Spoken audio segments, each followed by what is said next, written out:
Perkenalkan, nama saya Kera Friskana Pitupu. Saya dari SMP Negeri 25 Bandar Lampung. Di sini saya akan menceritakan tentang legenda atau asal-usul terbentuknya Danau Toba. Di suatu desa di Sumatera Utara, terdapat seorang pemuda yang bernama Toba.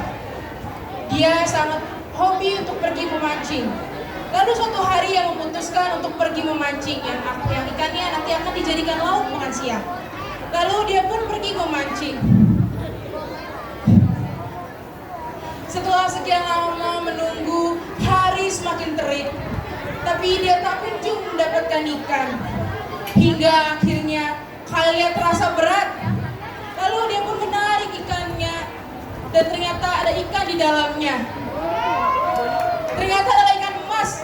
Dia bersyukur, akhirnya aku bisa makan. Akhirnya dia pun membawa ikan emas itu pulang ke rumah.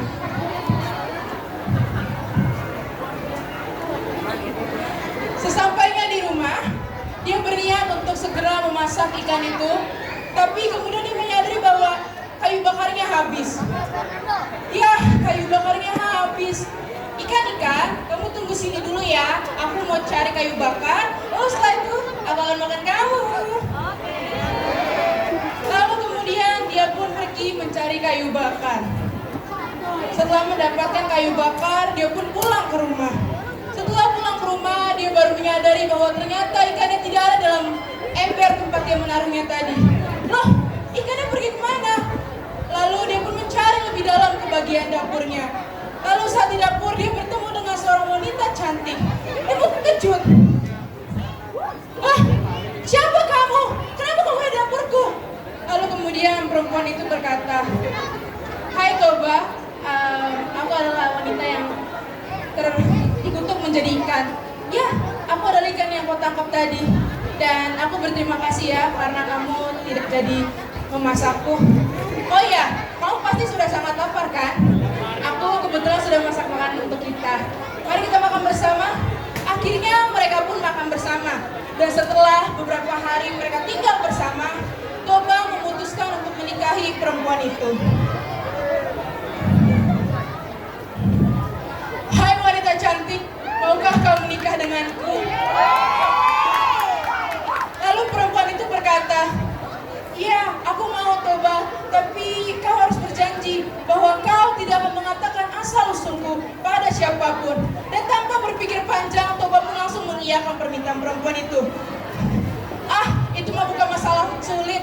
Aku janji, aku tidak akan mengatakan tentang asal-usulmu pada siapapun. Mereka pun akhirnya menikah.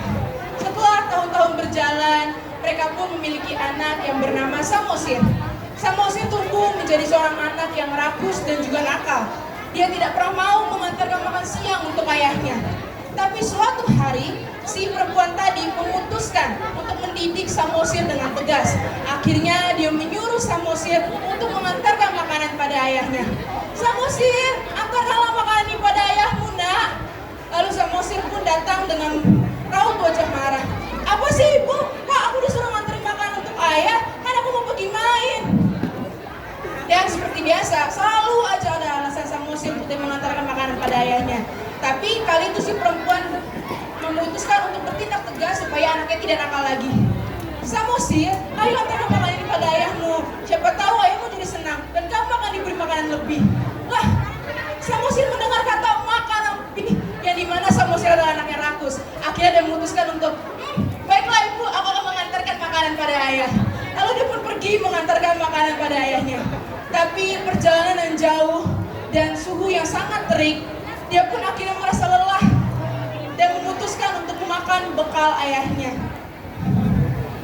Wah, sepertinya makanan ayah terlihat enak. Kayaknya kalau aku makan sedikit, ayah nggak akan marah deh.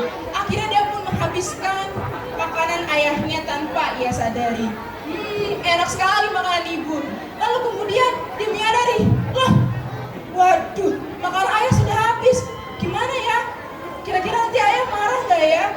Lalu kemudian tanpa merasa bersalah dia lalu berkata, ayah pasti nggak akan marah kalau misalnya aku minta maaf. Lagi pula kan ibu sudah masakan makanan yang enak di rumah. Akhirnya dia pun melanjutkan perjalanan dan pergi ke ladang.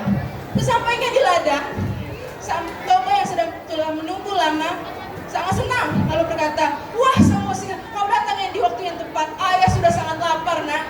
Lalu kemudian, iya ya, maaf ya agak terlambat nih bekalnya. Lalu kemudian Toba pun menerima makanan itu. Tapi ketika dibuka, betapa terkejutnya Toba saat melihat bahwa bekal makanannya sudah kosong. Lah, Samosir, apakah ibu memintamu untuk mengantar rantang kosong?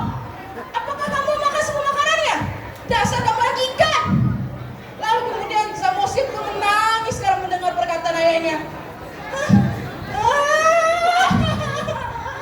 Dia pun berlari pulang ke rumah. Lalu setelah sampai di rumah, dia bertanya pada ibunya, ibu, kata ayah, aku adalah anak ikan. Lalu kemudian ibunya pun menyadari alasan kenapa langit menjadi gelap dan suara air bergemuruh terdengar dari jauh. Itu semua terjadi karena suaminya telah melanggar sumpah untuk tidak mengatakan asal-usulnya. Dia sudah mengatakan pada anaknya bahwa dia adalah ikan sebelumnya.